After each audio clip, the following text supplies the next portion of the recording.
Yang Berbahagia, Dr. Rafia Salim, Vice-Chancellor, University Malaya, who has expressed apology and is on her way.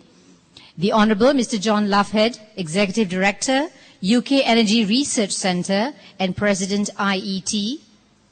Yang Berbahagia Dr. Anwar Abdul Rahman, CEO Pusat Tenaga Nasional. Honorable Deputies Vice-Chancellor. Yang Berbahagia Professor Ghazali Shaaban, Dean Faculty of Engineering, University Malaya. Yang Berbahagia Engineer Chris Chu, Chairman IET Malaysia. The Honorable Mr. Trevor Lewis, Director of Trade and Investment, British High Commission, Kuala Lumpur.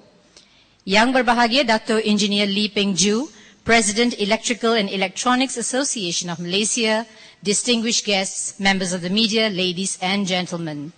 Selamat pagi and welcome to the IET Presidential Lecture 2008, The Magic Roundabout, Cycles of Energy, jointly organized with University of Malaya, the Electrical and Electronics Association of Malaysia, and the British High Commission, Kuala Lumpur.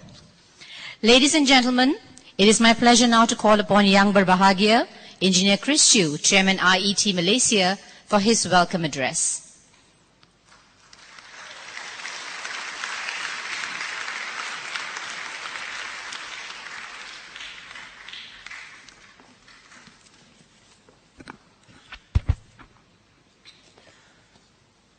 Dr. Anwar Abdul Rahman, CEO of PTM, Malaysia Energy Centre. Dato Engineer Lee Peng Ju, Team President. Mr. Trevor Lewis, Director of Trade Investment, British High Commission. Mr. John Loughead, IET President. Distinguished guests, members of the press, and I see many students here, as well as from school and the university, members of IET, and also we have people attending from the industry. Ladies and gentlemen, good morning and a very warm welcome to the IET Presidential Lecture 2008. And first of all, let me thank our guest of honor, Dr. Anwar, for his kind consent to be with us this morning to officiate our occasion. I must first make a clarification that in our earlier brochure that we mentioned that Minister of Energy will be our guest of honor. And I must say that due to some foreseen and some unforeseen circumstances that the Minister is not able to be with us. But however, we are grateful to Dr. Anwar for consenting to officiate this event this morning. IET Malaysia is honored with all your presence here this morning, as well as our President, John Loughead, who has visited Hong Kong and Singapore, and in fact, he just arrived yesterday evening into the KL Hilton. Malaysia IET has about 1,000 over members, but we have globally 150,000 members of IET. The members of IET consist of technicians, technologists, scientists, and engineers of many disciplines. And just a little bit of history is that we were the Institution of Electrical Engineers previously, and we have joined ourselves with the Institution of Incorporated Engineers.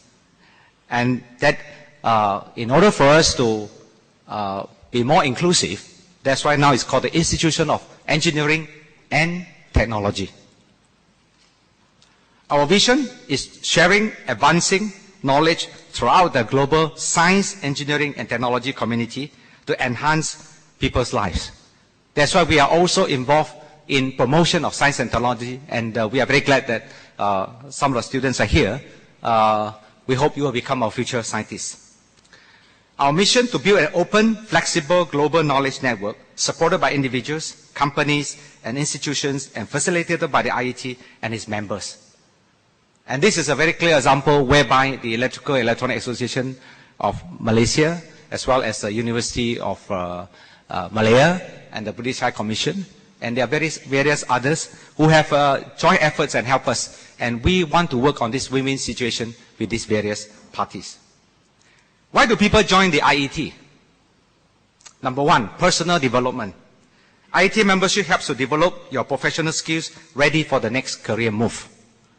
And some of you may know that may have heard of this title called Chartered Engineers.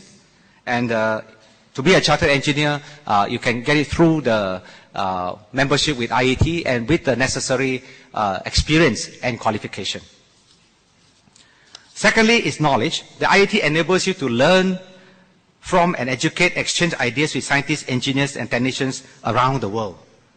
And if you are free, I will invite you to take a look, other than Yahoo and Google, into dietoorg.org. diet.org. And we also have the iet.tv. And in there are loads and loads of information, loads and loads of discussion forums, and they will help you in your area that you're working with. Status. Professional registration through IET is your key to peer group recognition and a springboard for future success. As I mentioned earlier, Chartered Engineer, and with the ECUK, you can also go towards the title as International PE. Influencing. IET members are members and role models for the next generation of top scientists and engineers. Shaping the future. IET members are at the forefront of today's innovations and helping to find solutions to tomorrow's problems. This presidential lecture is our opportunity to make IET more visible in Malaysia. So we are very privileged to have Mr. John Loughead this morning to deliver his talk on cycles of energy. And we hope that you will benefit from this talk and we'll be pleased to be of service if you have any query on anything to do with IET. We wish to thank the University of Malaya for providing the venue for this talk. We record our thanks to team and the British High Commission for their kind efforts and contribution to organize this event. We'd like to thank the Ministry of Education for a large turnout of students. And we thank the various universities for sending their students and staff. We appreciate, of course, all the attendance of all of you this morning, making this event a success. Last but not the least, I wish to thank the IET Organizing Committee headed by Mr. Chen Kok-meng, assisted by Dr. Hugh Wei Ping and Mr. Lawrence Lai, and many others whom I could not name here. And I wish you will enjoy the lecture. Thank you very much, Engineer Chris Chu, Chairman IET.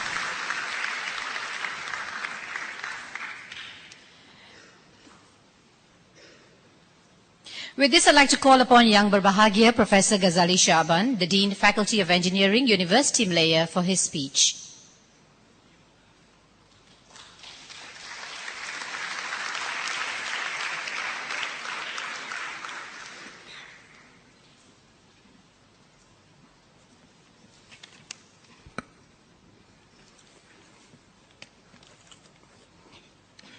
Bismillahirrahmanirrahim. Assalamualaikum warahmatullahi wabarakatuh dan salam sejahtera.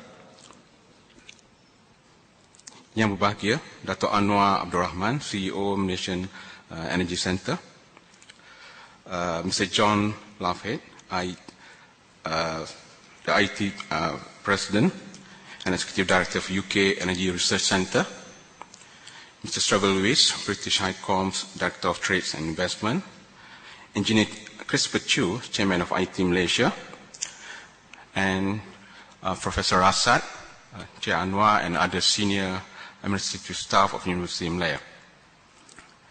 Honorable guests, ladies and gentlemen, welcome to University of Malaya. As you can see, University of Malaya is one of the oldest universities.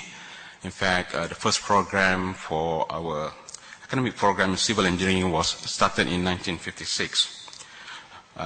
For today, I think we are very fortunate to have very distinguished speaker, which is John Loughead. I hope I pronounce your name correctly, like Labra or something like that. The IET President, who will give us very lectures, subjects which is very close to our heart, something to do with issues in energy. I also understand that you'll be giving something similar topic on energy policy in UK today to another university, Unit 10. Fossil fuel resources, as many know, are depleting because the amount is very difficult to get replenished within the years. What about the energy prices? They are rising. He's talking about USD 100 per barrel, perhaps the pricing are climbing. And then the world related to that is getting more polluted, and the future in terms of economic outlook is very gloomy. Yeah, so we are normally here to say the prophet of doom. So that doesn't sound very nice. According to William Perry, a former U.S. Secretary of Defense and also a professor at Stanford University, the depletion of energy resources and the looming global environmental disaster are some of the many challenges that are being faced by many disciplined engineers in the current century. So with these challenges, I think energy is one of them. We have to be persevere in our training. We want to use energy very well, not to waste them. We also need to preserve our environment. Lord Browers, the chairman of UK Lord Select Committee on Science and Technology, did mention something, the challenges of energy, issues on sustainability, health, vulnerability, and joy of living. So the success and failure in meeting many of these, I think, will dictate what's going to happen in future. Whether we have a good life, the many dollars and cents in our pockets, whether we are able to enjoy our lifestyle. Getting back to University of Malaya, here we also have a lot of academic programs. We have 11 bachelor's programs, and many of them have a lot of courses entrenched on environmental programs, sustainability, energies, and so on. That's an integral part of the curriculum. We actually want to educate our minds about the responsibility to the environment and the future of the mankind. So young people need to be to understand what will be for them in the future. You are the future leaders. You're also the one who's going to mold the nations into what's going to happen starting from now. Right? We just have the recent general elections that, there'll be sudden changes on horizon, the political, and also some of these will be on economics horizon and so on. So determining that where we go forward, where we forge forward is very important. So to do this, I think University of Malaya, we have our Deputy Vice Chancellor here, who are working very hard to work with the industry, Professor Asad. So we also have a lot of MOUs with many well-known universities on many topics, languages, human resources, science and engineering, and so on. So it is a great honor for us, actually, for the IET to select University of Malaya to conduct such prestigious IET presidential lectures and provide us with the opportunities to interact with many people here, and maybe to have some sort of exchange on key engineering issues. Every time we feel meeting, maybe we can do it on a different platform. As we can see later on, Mr. Loughead delivers lectures. We'll try probably to present some key issues on energy and maybe on environment. Some countries in the world are going back on nuclear power. I was meant to understand in France, for instance, because they don't have the normal fossil fuel. Malaysia probably we have. So for those who are lacking in energy resources, probably they're very resourceful about using all the energy. They're not very wasteful. So we need to learn, first of all, from any country, an advanced country, what they experience, especially in UK, how energy sustainability can be attained and how it can be applied to Malaysia.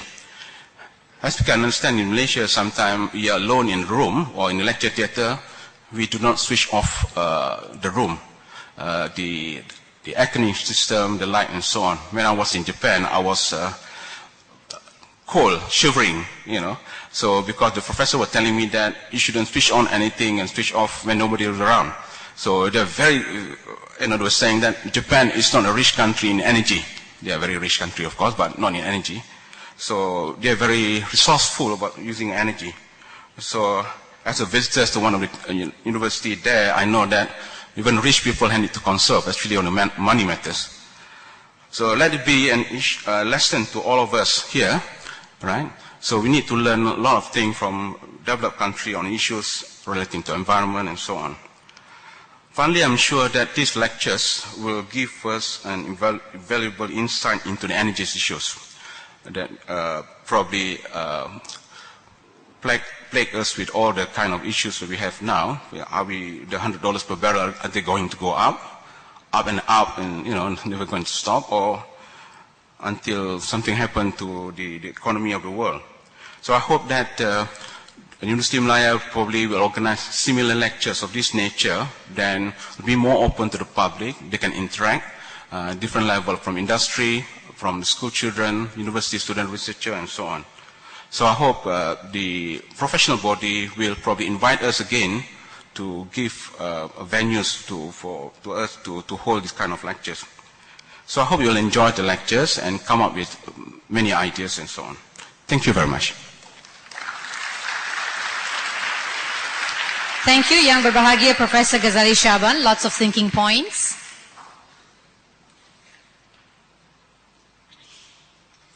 When speaking of energy, it is only befitting to hear from the CEO, Pusat Tenaga Nasional, or the National Energy Center. My pleasure now to call upon Yang Berbahagia Dr. Anwar Abdul Rahman for the opening address.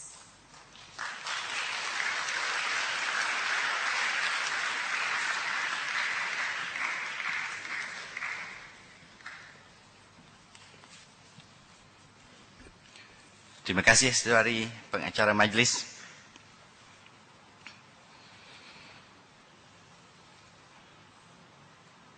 Yang berbahagia Profesor Ghazali Shaban, Dean of Engineering Universiti Malaya. Yang berbahagia Datuk Engineer Lee Peng Ju, President Team. Mr. Travis Lewis, Director of Trade and Investment, British High Commission. Mr. John Loughead, President Institution of Engineering and Technology, our distinguished speaker this morning.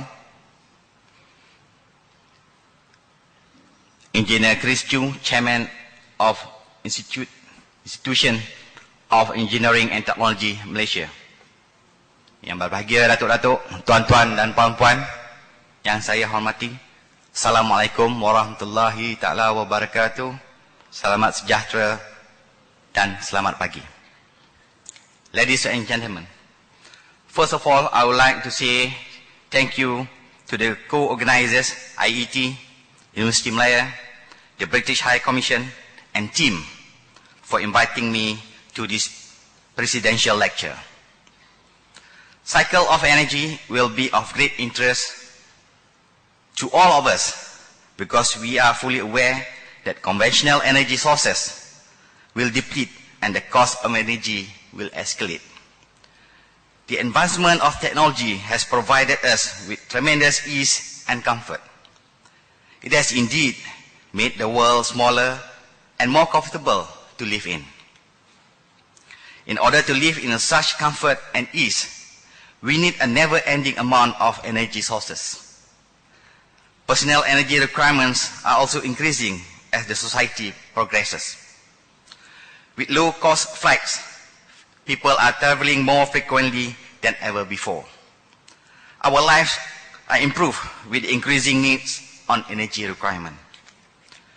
World Energy Outlook 2007, published by the International Energy Agency, reported the world primary energy needs are projected to grow by 55% between 2005 and 2030.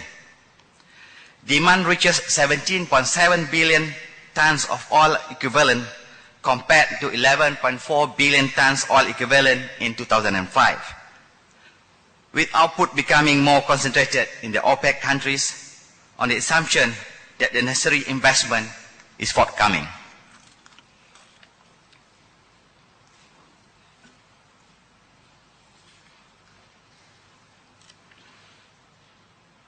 Yang berbahagia, datuk-datuk, tuan-tuan dan puan-puan, ladies and gentlemen, you are all aware of the effect of consumption in the burning of fuels have brought about global climate change that threaten life, all living creatures on Earth. The world has awakened to the need to conserve and preserve the environment on one hand, but the wheel of development in the technological arena has propelled us to ever-increasing consumption of energy. The greenhouse gases emission from Malaysia has increased by 5.6% per annum from 94.1 million ton CO2 equivalent in 1995 to 153.6 million tons of CO2 equivalent in 2005. And our carbon footprint has increased by almost 40% from 3.87 million tons CO2 equivalent per capita in 1995 to 5.54 million tons CO2 equivalent per capita in the year 2005. Ladies and gentlemen, Malaysia is fortunate to have an oil producing country, but we have a limited deposit of oil and gas. If we continue the present production and consumption patterns, our reserve will last for another 21 years for oil and 36 years for gas. In view of the depleting fossil fuel supply, renewable energy resources are being looked into. Malaysia has potential of realistic RE resources available for easy exploitation in biomass and biogas from the palm oil industry. The biomass potential are tremendous, almost 2,190 megawatts can be generated if all are used at the present production rate of oil palm. PV itself has the potential to supply over 6,000 megawatt of power 6,000 megawatt of power generating capacity if the existing rooftop area is used for roof-mounted PV installation. This capacity potential could be greatly increased if concerted efforts are taken to adopt the adoption. Ladies and gentlemen, electricity elasticity in Malaysia has been about 1.5 for several decades. The projected elasticity for the 9 Malaysia Plan period was 1.3. If energy efficiency initiatives are implemented aggressively, it is possible to even reduce the elasticity to 1. With the ever-increasing price of oil, a record of high was achieved last week of $112 per barrel, and this week it is hovering around $105 per barrel. But the record will be broken pretty soon. Energy efficiency drive needs to be accelerated.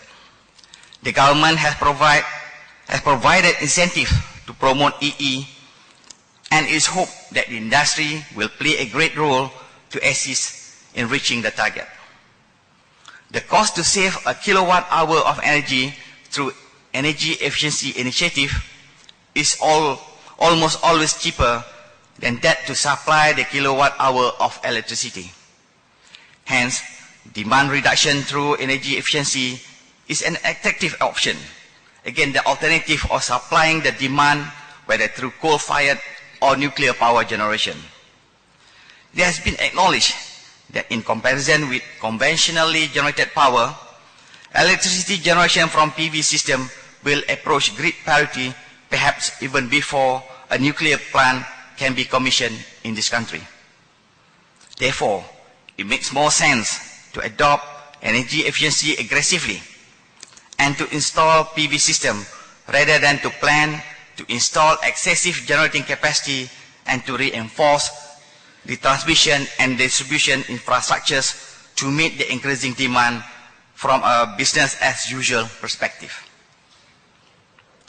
Ladies and gentlemen, I trust Mr. John Loughead, in the course of his lecture, will provide us with a better perspective on the future energy sources and an even better understanding of what to expect. We look forward to his lecture.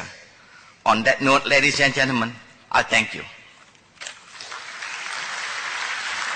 Thank you, Yang Berbahagia, Dr. Anwar Abdul Rahman. That certainly sets a note for this morning.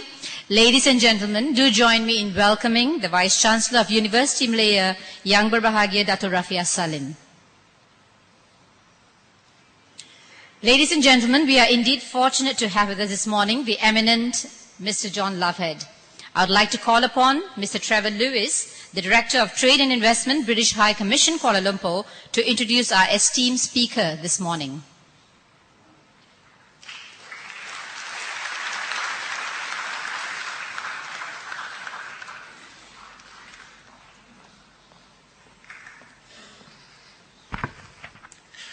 Very much. Dr. Anwar Abdul Rahman, CEO, Malaysia Energy Centre. Yang Bahagia, Datuk Rafiah Salim, Vice-Chancellor, University Malaya. Yang Bahagia, Dato PJ Lee, President, Electrical and Electronics Association of Malaysia. Yang Bahagia, Professor Dato Dr. Mohammed Amin Jaluddin, Deputy Vice-Chancellor, Academic and International.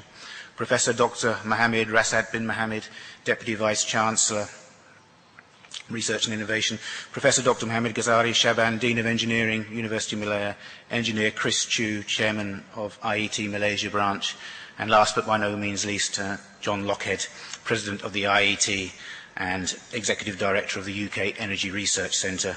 Ladies and gentlemen, students, welcome. The British High Commission is very proud to be sponsors and supporters of this inaugural presidential lecture. We have been working closely with the IET to promote the field of engineering and technology. Other distinguished speakers have already told you about what a great organisation the IET is, and I hope that many of the students and school children in today's audience will aspire to be IET members in the future. The UK and Malaysia have always enjoyed a strong working relationship in science and technology, and just to give you an example of two current projects which are ongoing, one involving Surrey Satellite Technology Limited, who are working with the local company Astronautic Technology, Senderan Bahad, on the design, development and launch and operation of Malaysia's first microsatellite, and indeed the well-known British company Rolls-Royce, which is active in the market in a Malaysian project to produce high-purity tantalum powder in Malaysia. Tantalum, as many of you will probably know, is a high-value metal consumed largely in the powder form for the production of electronic components, particularly tantalum capacitors, which are used in things like mobile phones and computers. I would like to thank University Malaya today for offering this grand hall to us. Thank you very much indeed. I'd also like to thank them for their continuous support in working with the UK, the IET and indeed the British High Commission in general. As we have already heard today, the University of Malaya has a great tradition, but I think it also has a very great future ahead of it, and hosting events like today's speech shows what a forward-looking and innovative university the University of Malaya is. So those of you who are here today from the University of Malaya as students are very lucky indeed to be in this particular institution. Perhaps my most important task for today is to introduce our keynote speaker, John Lockhead, and to give his lecture on the magic roundabout cycles of energy. John, as we've already mentioned, is President of the IET. He is Executive Director of the UK Energy Research Centre. In his professional career, he's predominantly been in industrial research and development, and he's been very active in energy systems research for the last 20 years, developing new generation and conversion technologies, electrical network systems, power electronics and control products, and energy-efficient devices. In fact, he was an early developer of new and renewable energy technologies and was one of the first UK industrial developers of fuel cell systems. Ladies and gentlemen, please join me in a warm welcome to John Lockhead, today's keynote speaker.